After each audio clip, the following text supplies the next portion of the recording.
Welcome to those that are present with us here in our room and those who will be listening to this. I really want to extend a welcome to you and a welcome to Vajra, who will be speaking to us. This series of monthly conversations is not sponsored by, but created because of the support that I get from Patreons or patrons in the Patreon community. So the Patreon community at A Mystic's View is developing that concept of intentional community no matter where we live. And by listening to each other's experience, our roots are deepened and we understand and we walk the world differently. So I really, really want to acknowledge those patrons who have been standing in support of this work expanding into the world, intentional communities of good. So thank you, patrons. Thank you very much.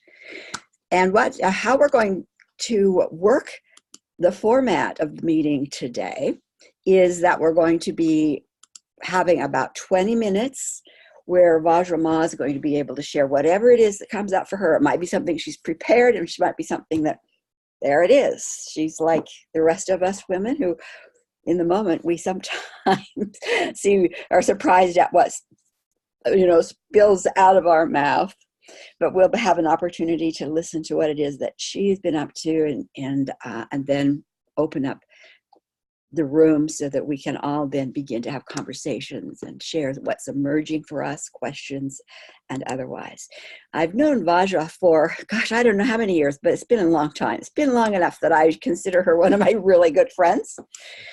Vajra is a leading exponent of women's womb awakening in a feminist spirituality. She bases her work in the woman's subtle body knowing, and she's been doing that work since the mid-1980s. She's the author of From a Hidden Stream, The Natural Spiritual Authority of Women. I'm all with her on that one. And she's been in many different anthologies. So she's well known in that realm of feminist spirituality, body knowingness. She's an ordained priestess, has been since 1992. She's also a co-founder and president of the Shakti Moon Foundation, which is dedicated to the concept that women are holders of community and culture. No wonder we're friends, Vajra. She's also, you may not know this about her, but she is an accomplished professional actress in stage, film, and TV, and has deep connections in her area to a theater. I think she owns it, and I'll let her talk a little bit about that if she wants to too. So I am really, really pleased to welcome you, Vajra, to be with us today.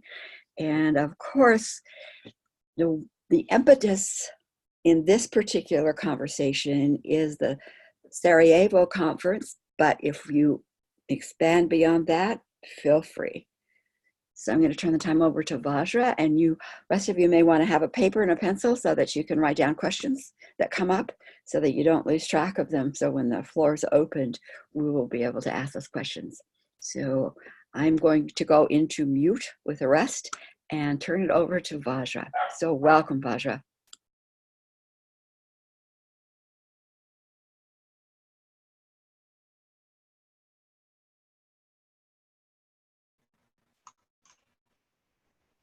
Okay, am I unmuted now?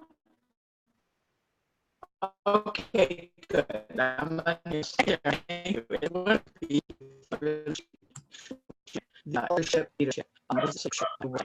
I'm a little fuzzy, the lighting or something, but you know what, makes me look younger, so that's okay. I'm not going to complain about my own lighting here.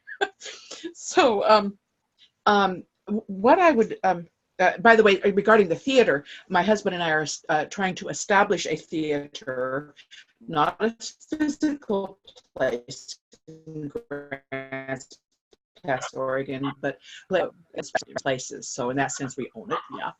And getting that off the ground, our original work. Vajra, I'm going to just for a minute now. Your internet connection comes in and out. That might be because of your location in where you are, kind of rural. Sometimes it's here. Is there? So I don't know.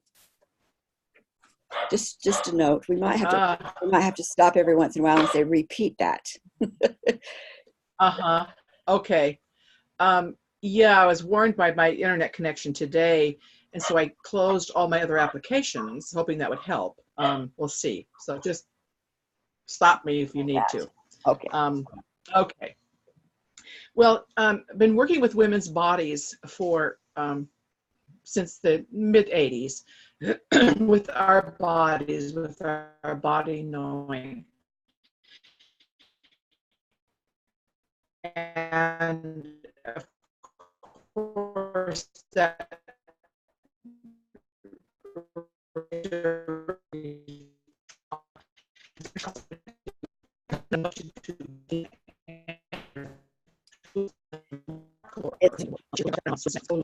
It's really, really bad.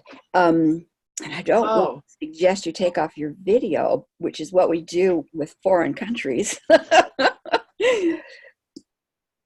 But yeah. what, Emma, I you have don't know what. to see if Emma has an idea.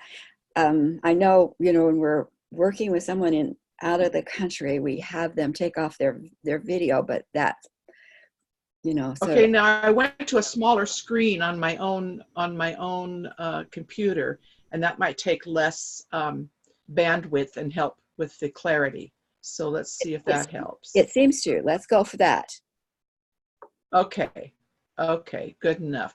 So I'll kind of start again with the reporting about what happened and what I've learned and what we all need to know about how to heal trauma in women, and specifically this conference that I participated in Sarajevo in June of 2019 here, focused on healing intergenerational war trauma in women. It was called the Colo Women's International Summit, and Denisa Anderson was the co-chairwoman of that, and she invited me to present. And I want to really thank Denisa Anderson for the tremendous work she's done for decades in working with trauma with women. She worked at that conference. We had the opportunity in one day there to be with the Bosnian women, 25 Bosnian women that she has worked with for 20 years. And so that was, delightful to be with these women who have done this healing work. Trauma is passed on intergenerationally. It's passed on through our genes, like for 3 generations. If you've been traumatized, those genes are passed on, but you can change those genes in your own lifetime through meditation, through joy, through your own positive experiences. So that's important to know. That's one way to break the chain of passing on trauma. My presentation was based in the vagina-throat connection that women have, that we have in our bodies. And if you think about it, it's kind of logical. It's a physiological fact. You have the upper throat, and you have the passageway, and you have the lower passageway of the vagina. You have the uterus, and you have the brain. So these are analogous to each other. And when a woman is raped, or even just the whole denigration of our body, we have a disruption in the continuum, the neural network. This is physiological, the neural network that comes from the vagina up through the spine and through the organs, out to the organs and up into the brain. And so when a woman's raped, her voice is stolen. Right here. So one of the most important things in healing trauma, and as we know, women are raped in war. This is one of the war weapons. And even if you're not raped, you're around women who have been. So one of the most important healing aspects in healing trauma is to tell your story, to open your throat, open your voice. And Denisa Anderson calls that ending the killing silence. Silence is killing, and it isolates us. And she herself had the experience of not knowing what had happened to her own mother, Denise's mother, who had been in a concentration camp in World War II, Nazi camp, and had the horrific job of throwing the babies into the crematorium. And so her mother never spoke of it. And yet she was 82 years old. And when Denisa found out about that, it made a lot of sense for things that she had experienced, that she had intergenerationally ingested, you might say, and had worked to heal, not even knowing exactly what she was healing. So this is why it's so important to break the silence. We can't villainize her mother at all for not speaking about this. And we're learning more and more, how to support each other and to break the silence, as women have been breaking the silence in the Congo, where the rape and brutality is beyond measure. So we need to tell each other's stories. We need to break the killing silence. And another aspect of that killing silence is accountability. We must have accountability. The perpetrators must be brought to accountability. We need that for full healing. Otherwise, it just perpetuates itself. It becomes this denial. It becomes this silence. And in Sarajevo, the government denied the massacres that happened during the Sarajevo siege, the siege of Sarajevo, which went on for 4 years from 1992 to 1996. And they denied the massacres. 8,000 men, they went after the men, they were massacred. And of course, I'm sure many women were raped on the sidelines. You don't even mention that, right? 8,000 men were massacred. The government denied it, and the women's court, it was a women's court held in 2015, and there's a documentary about it, you can find it on YouTube, where the women did their own calling for accountability. They're sitting in a theater, and they have some people on stage talking and speaking about their experiences. And the women wanted accountability from the government and from the military.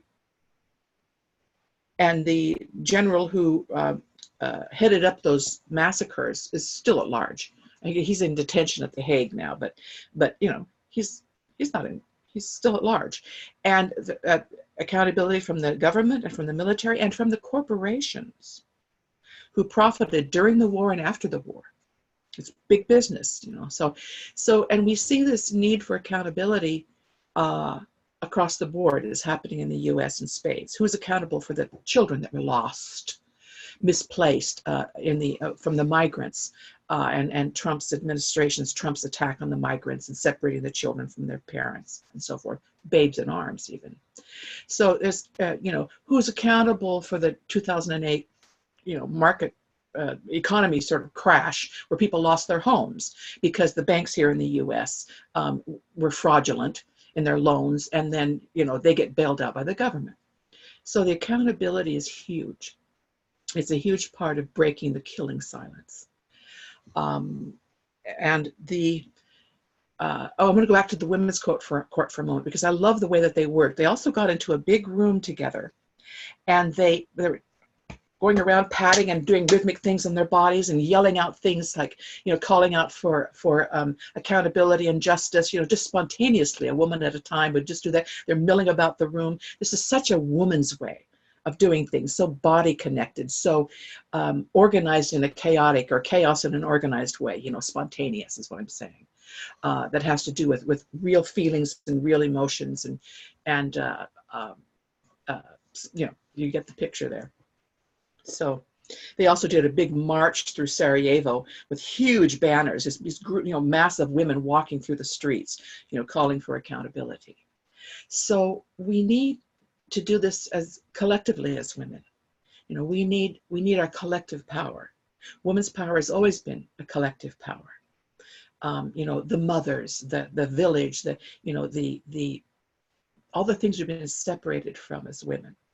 Not being together in social engagement, is one thing and it's another aspect that I want to go back to, how we've been separated from our own bodies, from the trivialization and demonization of menses, to the moon lodges we used to have, where we'd come together when we were bleeding in a tribe together, bringing through wisdom, because the womb is a portal of wisdom, as well as a portal for bringing in spirits into the world. So the myriad ways we've been separated into separate households in a nuclear family where we have the burden, a man and a woman, or often a single mother, the burden of raising those children in an economy that doesn't really support children and women. So this is a huge burden. It's not the normal way to raise children. We need to do it truly as a village. We need to do it as a larger family. So,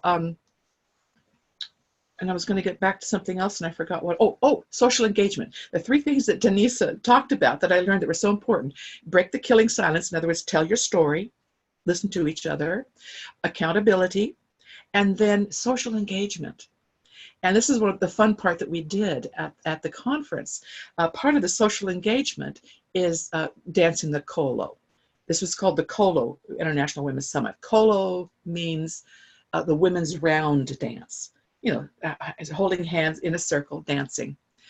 And what happens in the Kolo is that, as Denisa describes it, your vagus nerve, it goes down and up through your body, gets looped and connected to all the other nerves, the nervous systems of the other women in the dance. And so you're literally healing each other's nervous system from trauma in an indirect way, right? An indirect way. And so you're in the dancing the kolo, your feet are moving fast, and you're doing these little steps, and you're going, and the circle's rotating around, and you're yipping, and you're making all this noise, and you're in a state of joy together. So we were doing that in that first pre-conference day. It was called the pre-conference. We were down in a conference room in the hotel Sarajevo, and we were dancing the kolo. The 25 Bosnian women and the other women presenters. It was just the women, you know, and we're just ripping it up and having a good time. And a hotel manager walks in, and this is like how pervasive the whole silencing of women is everywhere we go. He walks in and goes, talk to somebody, said, you need to be quiet. We're working in the next conference room. Right. Like we weren't working. We were working. We're working is in the brilliance that women work, which is all the things I've already named, but also the social engagement. And Denisa Anderson deliberately, she told me she deliberately named the conference Kolo because it's a non-academic word. It's a peasant's word. So it's the wisdom of the peasant, the wisdom of the grassroots, you know, people. And so the kolo, the dance, is so healing.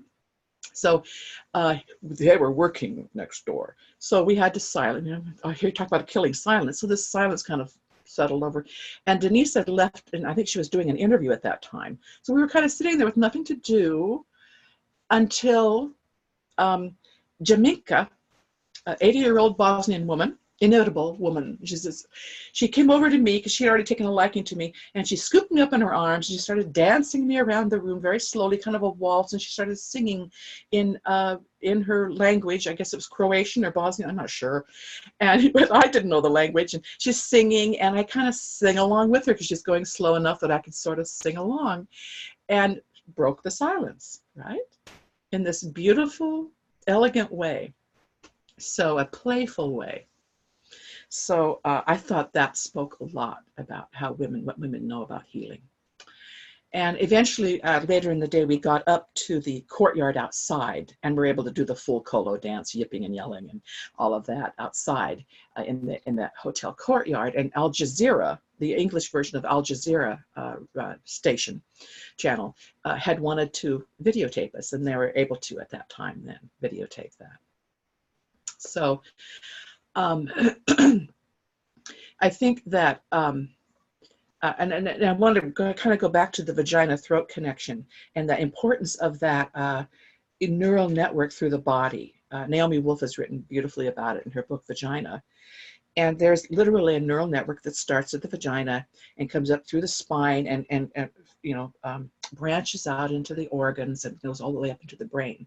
Now, in the female body, it's much more extensive than it is in the male body, much more. She has a chart of it and you see it.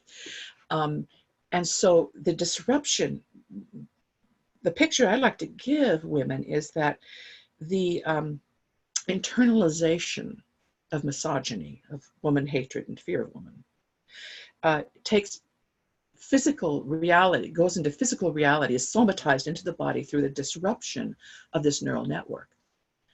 We get cut off from our heart, or we get cut off from our throat, the vagina-throat connection. Our voice is silenced. It's a literal thing. And so when we are healing ourselves, we're literally growing those connections back. We're restoring the branches, the fibers, the neural network. And we can do that through joy. We do that through speaking out. We do that through action that calls for accountability. All of these things go towards literally restoring that broken network. So, and we're all suffering from that, or I don't say suffering, we're all experiencing that as women, whether we've been sexually abused or physically beaten or not.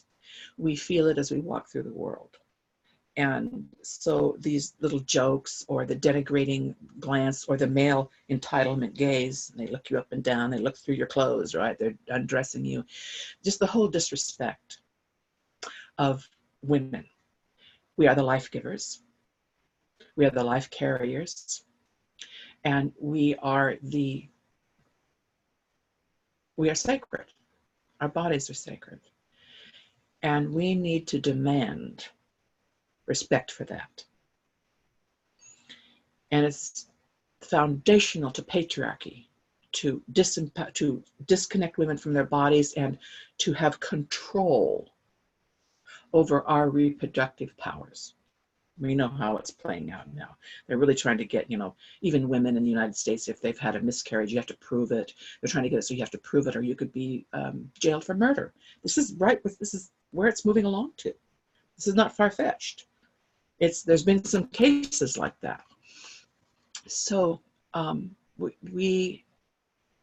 healing trauma has to do with reclaiming our female bodily sovereignty. And healing, we do that together. We need the social engagement. We need to speak out together against the perpetrators and have accountability. And of course, this goes for men too. This goes for the whole culture. And we need to break the killing silence. Yeah. You know what occurs to me, Vajra, is that the telling of the story, is a first step, right? And here we have in the United States, we have the Me Too movement, right? Which is basically encouraging women to tell their story. Their stories, I'm sure if you were to say intensity, don't match the rape camps which existed in the Bosnian-Serbian War. But nevertheless, telling the story. Now here we are telling the story, and I think we're missing some aspects of what that really means. And I'm speaking for the United States. I can't speak for, because Danitza's done amazing work, and there's women in other parts of the country that world may absolutely know what next. But it seems to me that here we have women telling their story, Me Too coming up, and then the backlash has been the denigration, keep those women silent. They're impacting the men, so the men are getting nervous. And instead of women coming together with understanding, stepping further into the storytelling, into the social engagement, not the fight, but even the support of the storytellers, I think is a missing aspect, because we do not understand even that missing piece between the vagina and the throat, the solar plexus, birth center, and the brain.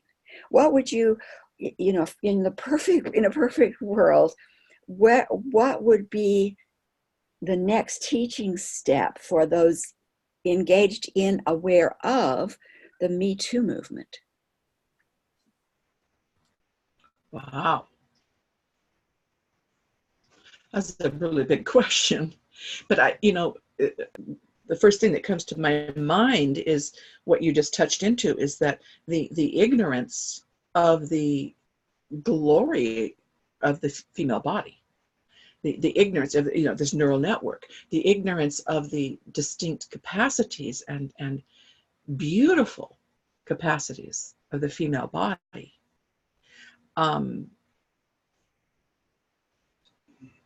If there was more appreciation for that, if women really understood it, well, for one thing, we wouldn't be having the gender identity thing, which is like, you're a woman if you say you are, period, which is like crazy.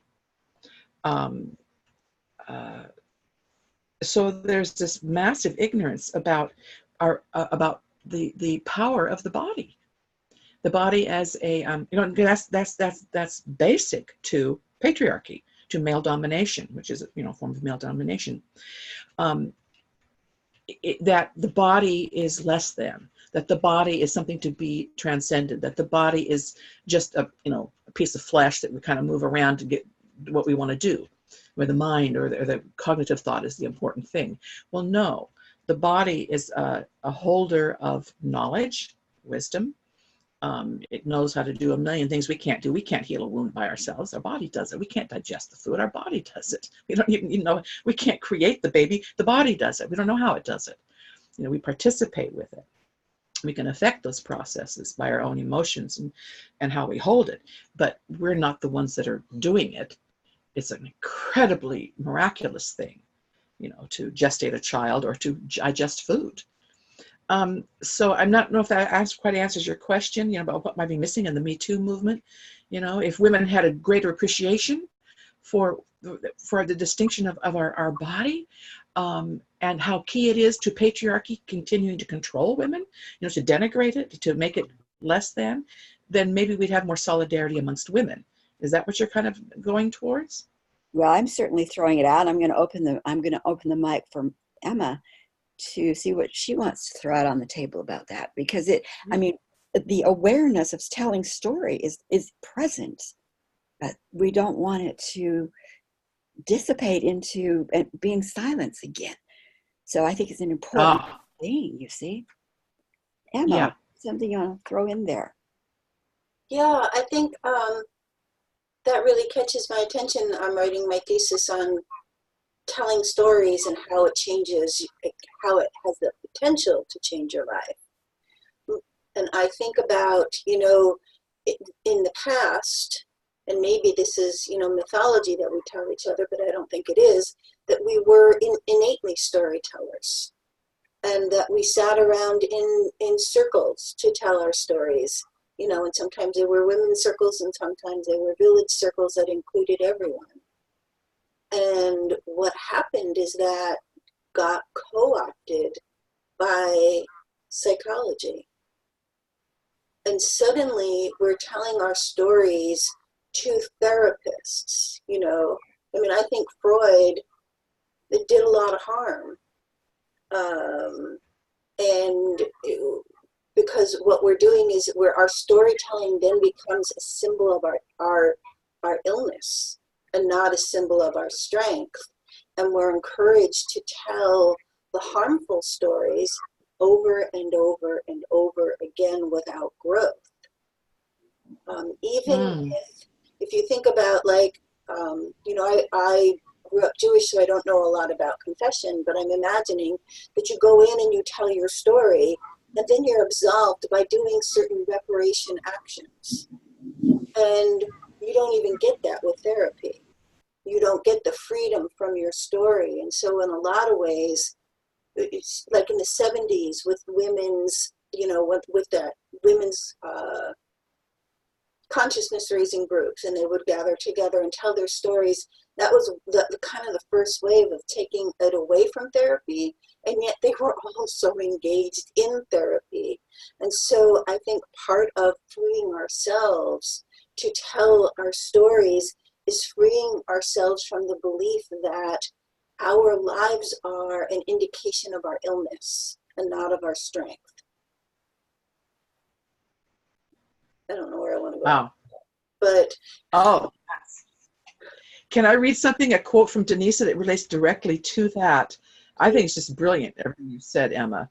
And I have this quote from Denise about the dancing the colo. And she says, the feelings of detachment and divorce from female solidarity are erased in the shoulder-to-shoulder, circle and dance. Privatizing smothers any opportunity to bond out of strength. The movement to be in a circle or the kolo is nonverbal expression of female solidarity, bonding out of strength. There's no bonding as a martyr or a victim. So like in psychology, we're supposed to come to as a victim and, you know, bond out of our victimhood. I just saw a relationship there in what you were saying. Yeah. That's beautiful. Thank you. Yeah. I think that the stories that we foundation our lives upon, and I know that's a generalization, so I'll say, you know, in my experience, the stories that we foundation our lives upon that have been unconscious drivers for us are stories that we've picked up a lot through religion, through family tradition, the unconscious traumatic patterns that have been unknown. Those stories of that brokenness, the crippledness, which is needed to be controlled. Women have to be crippled in order to be controlled, because if women weren't controlled and crippled, they would be building, and do when they step out of that, they build cultures, villages, families of strength. They build and design cultures that will bring benefit to that life that they bring in, whether that's a child or whether it's a project. So you can't control individuals, men or women, who are strong in their clarity about that good that they are, the good that they are. So you cripple them. And that's the domination agenda beings. That's what has happened. So here we are stepping out by beginning to tell our stories of that which has crippled us, acknowledging that that's crippled us. You know, you too, me too. Oh yeah. Okay, then that's the stories that will continue to cripple us unless we go beyond them. Then who are we really? Who were we? Well, who were my great-great-great-grandmothers before the crippling? How did they live? What were their villages like? Stories are huge because they are indications of how we create life. And so, you know, the Me Too movement, it's such a good start, but we have lost touch with what that female body is all about, in my opinion. And we need to get back to that. We need to get back to that understanding and getting the body healed in those pathways, and understanding why we need to tell stories and dance together. It's information to be shared. Yeah. I think that the fact, and my husband wrote this, Wolfgang Nebenmeyer wrote a pamphlet called The Women's Collective, and he starts it out by saying, the fact that women have been demonized, attacked, oppressed, separated, etc., all the violence perpetrated against them, is a testimony to their power. Yes. Because you don't do that to something that's not powerful. Total. Yeah. And that we must come together, women need to come together with start from the base of knowing our power, not victimhood. Right. And just like Denisa said in that quote, you know, and just like you've been saying, Emma, about psychology, it has us coming as victims and telling our lack of strength over and over, instead of coming from the. Yeah. I'm looking at my Jewish heritage, and you're saying, you know, 3 generations back, and how many generations have we in the Jewish community retold the stories of victimization and oppression and victimization and oppression, and clinging to it as a cultural identity of being the victim. And yes, it's historically true. And yes, it is, clinging to it seems to me to have become a curse. When we sit around the Passover table and we tell the story of when we were slaves in Egypt,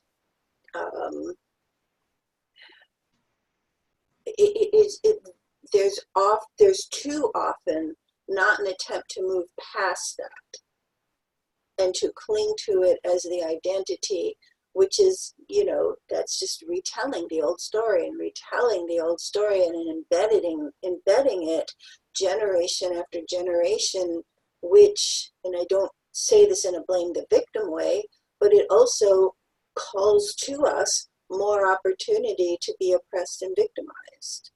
And to step away from claiming that story as our primary identity, then when you step away from it, you become almost a, you're turning away from the community because you won't claim it as I don't know, whatever the opposite of a superpower is. Yeah, you're bonding through that victimhood. If you refuse to do that, then you're some kind of a traitor. I said, Yes. like, what I'm flashing on is, and for the Me Too movement, Sharon, and putting this all together, we've just been talking about, is that the next step in the Me Too movement is to speak out the fact that the reason all these women have been, sexually abused and assaulted is because of our power. Mm-hmm. So man, lay off. The jig's up. You're doing this because you're afraid of us and you're afraid of our power. Get over it, grow up, and revere woman. And then we can all work together for the good of all. You can quote me. Yeah. I like that. A question arises, Vajra, and this is it. And you must have heard some of the stories of the women from those war times in the war camps, the rape camps, and the atrocities. You must have heard some of those stories. And I don't know if you want to share one or two, but then now where do you see those women? Because they've been working, telling their stories. They've been doing, I know a lot of Danitza's work. And so where do you see them? They were extremely victimized. They were harmed. Their families were harmed. What was that, a taste of that story? And now where do you see them today as you were there in the spring 2019? Well, what happened, actually, it was June 2019, but what happened is they were invited to enjoy. They weren't invited to come tell their stories because they've done that already. They've already done the work. And just like Emma is saying, you don't go over and over and over and over and over. They're not identifying. What's such a heavy word these days? Identification, identity. They're not identifying with that. They've gone on and they continue the social engagement. They continue.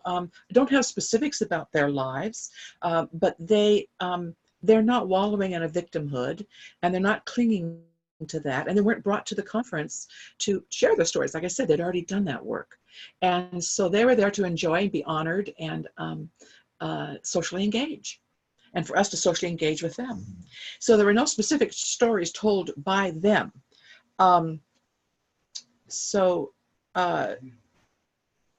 forgot where I was going to go with that. I do want to share one more thing that happened there that they shared with us, that was part of when they were there at the conference. A woman from Ireland named Alison O'Reilly, who's written a book called My Name is Bridget, about the Tuam mother-baby homes in Ireland. Tuam is a location, Tuam. And she broke the story as a journalist. And it went very big scandal. That between 1925 and 1961, I think it was, the mother-baby homes in Tuam were, there was many mother-baby homes, but this one was run, by nuns, by Catholic nuns. And there were 796 children that they had finally discovered whose remains were dumped in the sewage tank. And this is horrific. This is like such a disrespect. And they all had names. Their deaths were recorded. And there was a lot of denial about it. It took years for it to come out, for it to be admitted. But what we had at the conference was Alison brought the quilt, this huge baby quilt, this big quilt that we all held, white and squares. There was a square for each child that had been, dumped in there. 796 children. And maybe there wasn't that many squares on the blanket, but it was 800 women participated in knitting it. That's what it was, how the correlation of the numbers came together. The big white baby blanket, and then there were some booties with strings, shoestrings coming out, long, long shoestrings, with the names printed of every child on those shoestrings. And so as women, we held this blanket, we spread it out and we held it. We we were touched by the 800 women that had knitted the little squares that went into the blanket, And so there was a healing that happened by this social engagement, by, commemorating accountability, by commemorating the names of those children, how precious they are. And I know that when I went to touch the booties, I got a shock, like a jolt of grief or huge emotion. I had to just like back away, or I don't know what would have happened, but I felt it almost like an electric shock. So there's a tremendous healing in coming together with this simple enactment of the baby blanket and the booties, of the shoestrings and the names. So I don't know how that related to what you just said, but I wanted to share that because it's powerful and it's a very simple way of coming together and healing. Yeah. And so it's commemorating the atrocity, the loss, because you had asked me, Sharon, about what were some of the stories and how do they get past that. So we didn't hear the specific stories of those particular women. Yeah. Yeah. I think it is powerful to say they didn't come together to tell their stories. They've done that work.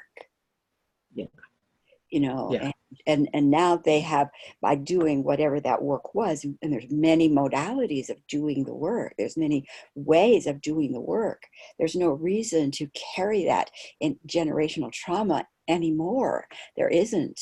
And it has a lot to do with women reclaiming the power they have and are, Yeah. And now you see these women that in their families, I would assume, I would be very surprised if it were different in their families, not just from today, but probably for several years past. I mean, it's been 20 years that she's been working with them, that their families are not acting as damaged members of a culture. They are acting as contributors and joyful and creating new, and that's really the aim, isn't it, of all of us, to move from where we are, in whatever way we carry that traumatic negative patterning, to go like, there is hope.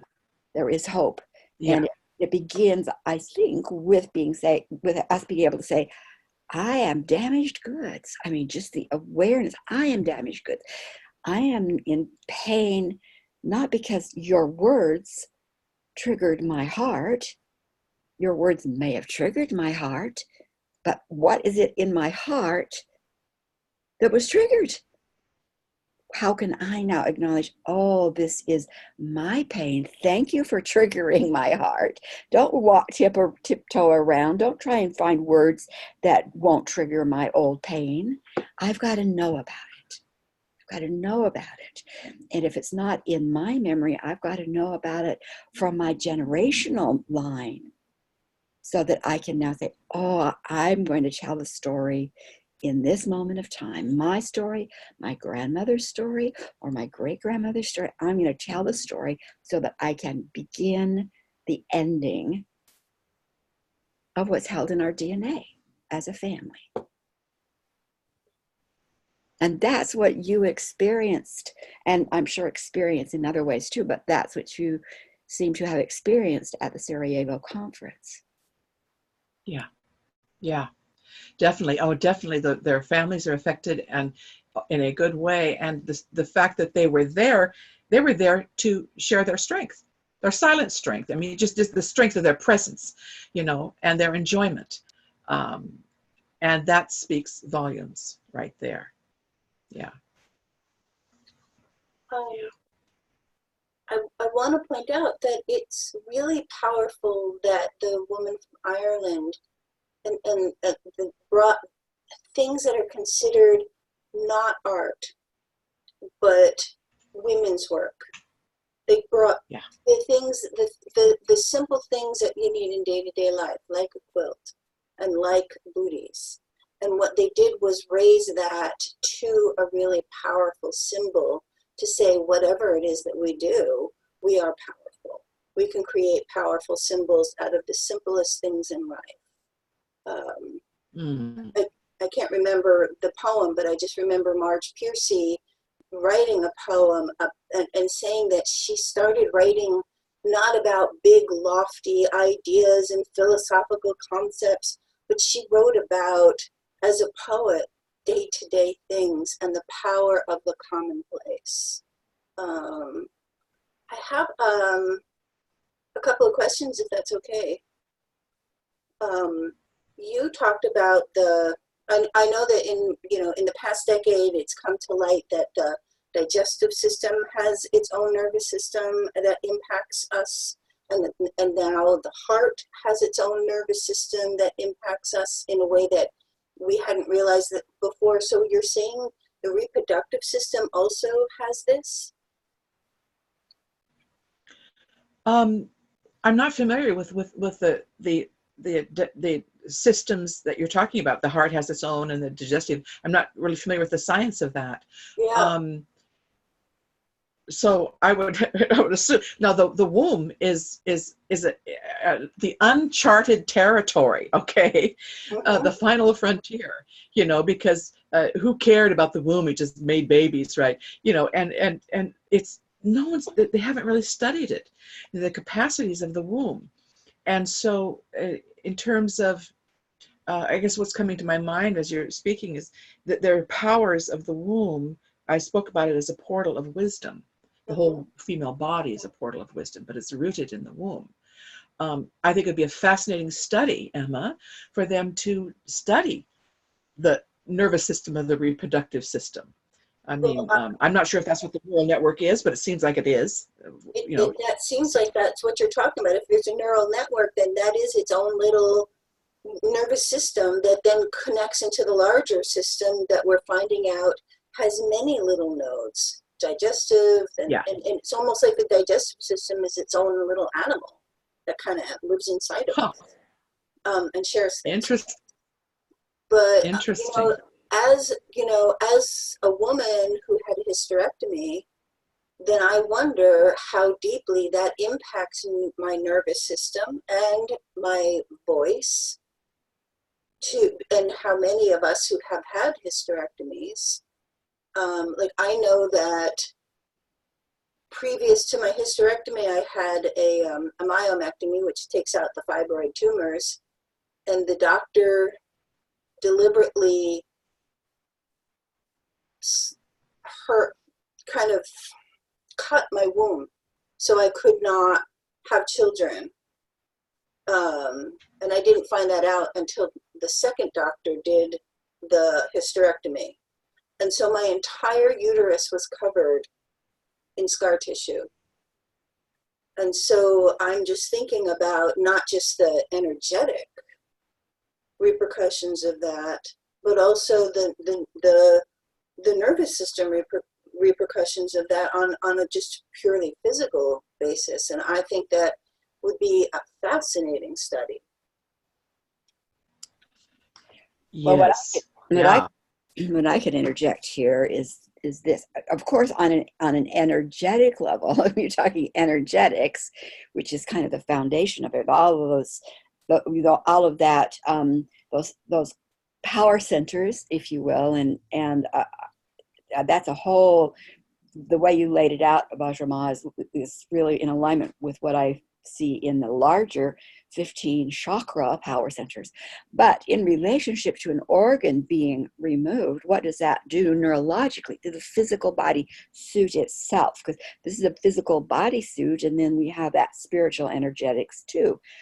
And in relationship to that, my daughter, as you may know, just had a heart transplant last December. Well, in a heart transplant, they take out the heart. And and when they do that, they have to cut all connections, all physical connections that the heart has. in order to move it off. Now, when they bring the new heart in, there's certainly many of those connections they reconnect, or the heart isn't going to do its job. But on some of those subtle neurological levels, those may or may not rebuild.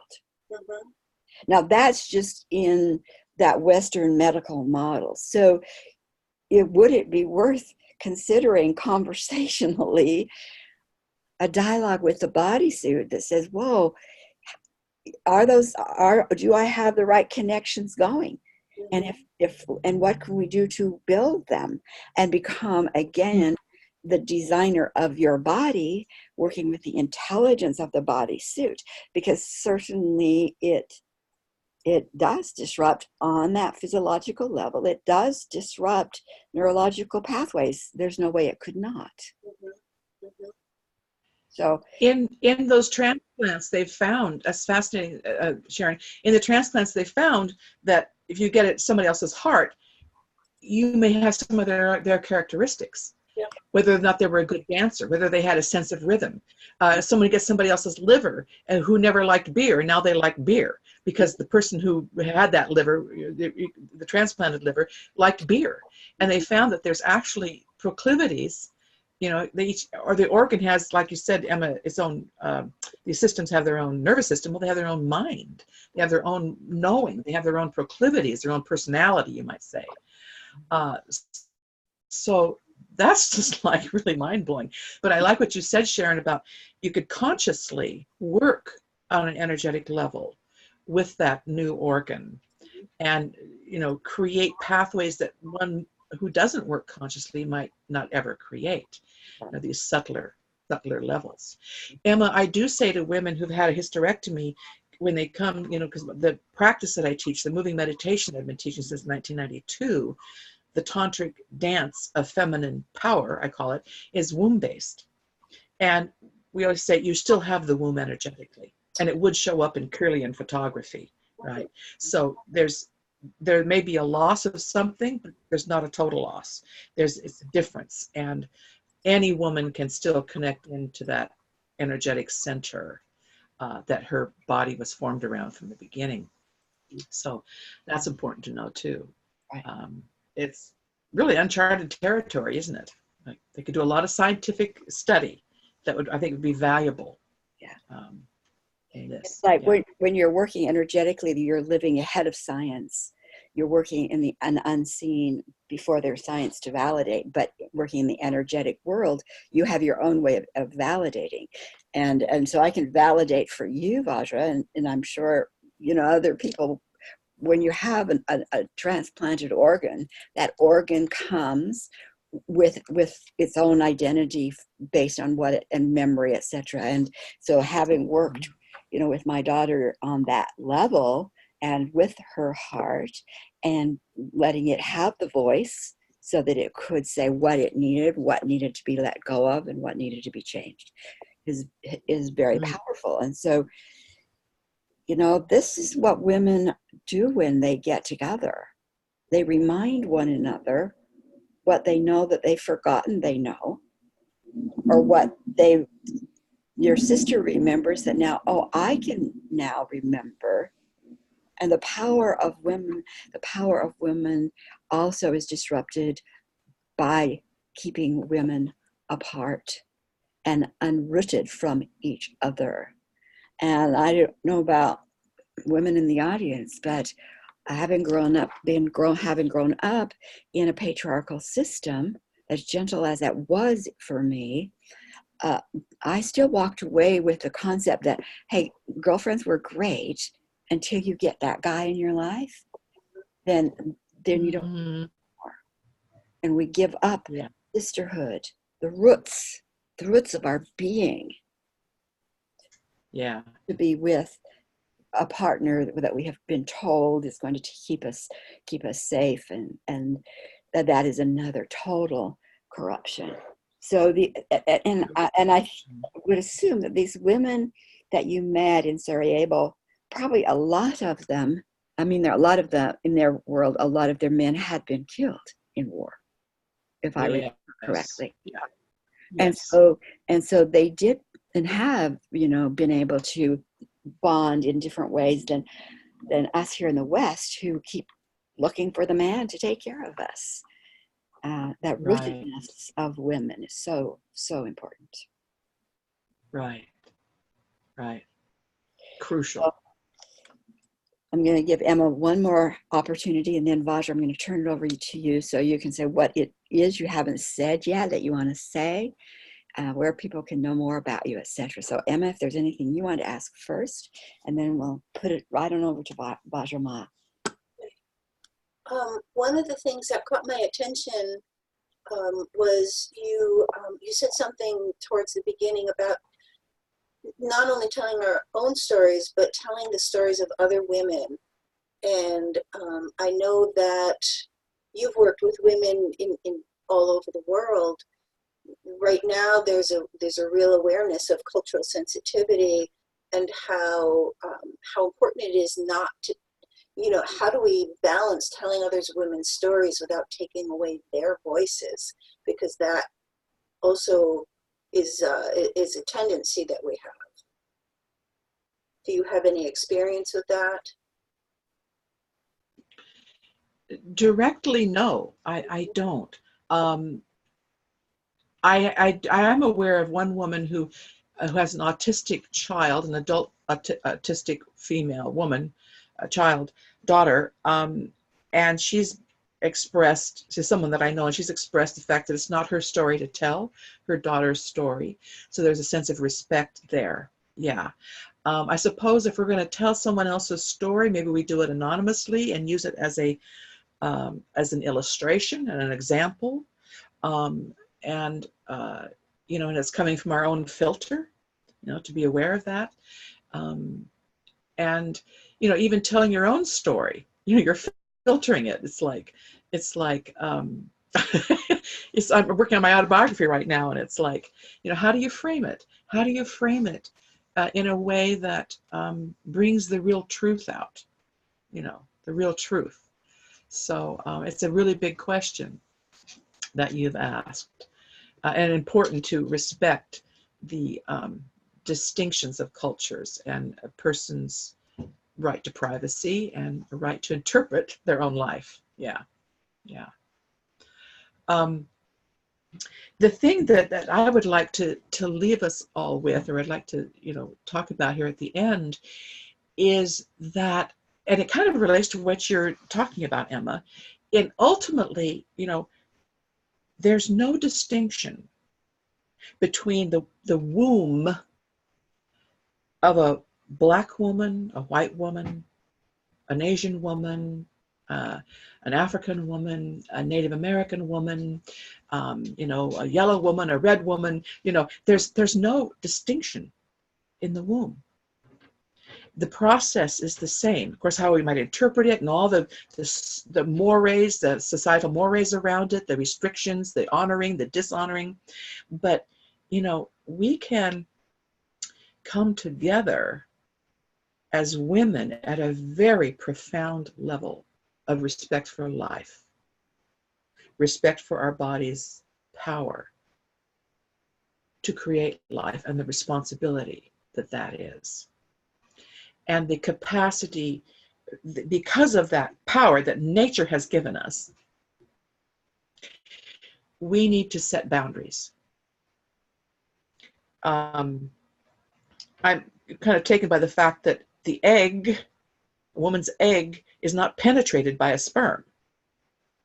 The egg chooses the sperm. You're the one. Opens up, takes it in. And at that level, it's profound level, that very basic cellular level, women are the boundary setters. And so we need our collective power to come together collectively and set the boundaries.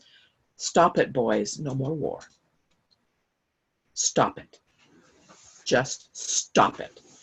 Don't take my children, to feed your wars and your greed. And of course, this is, many, many men would love for us to say this. many good men. They'll follow us. They'll join us. They'll support us. So I'm not denigrating men as a total class, but we have male domination in the world today. And so I think the more we come to respect and revere our own powers, our own bodies, this miraculous power that we have from the womb and the neural network and the whole way that the female body operates. It's, the body and the mind are not separate. It's a body mind.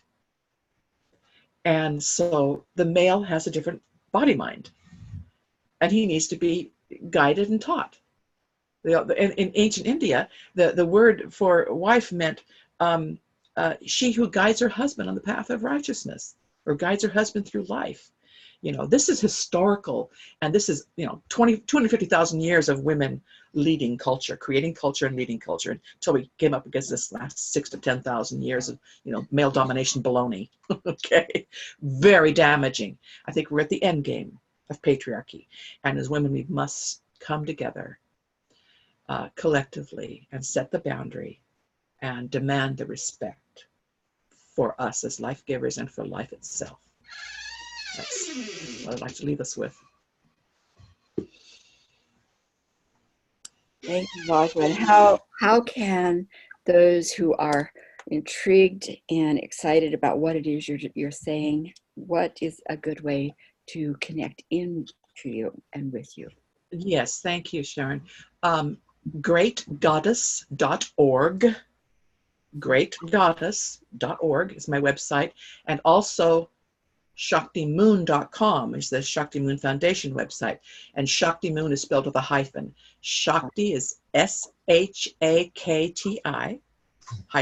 -moon.com. Perfect. And you'll see our projects there. And you can contact me through that. And Sharon, I want to thank you for holding everything that you're holding, and doing the work that you're doing, and holding this conversation, which is so rich. Wasn't it rich? It is a conversation. Yeah. Yeah. Well, thank you. And Emma, it was delightful to meet you and hear your wisdom.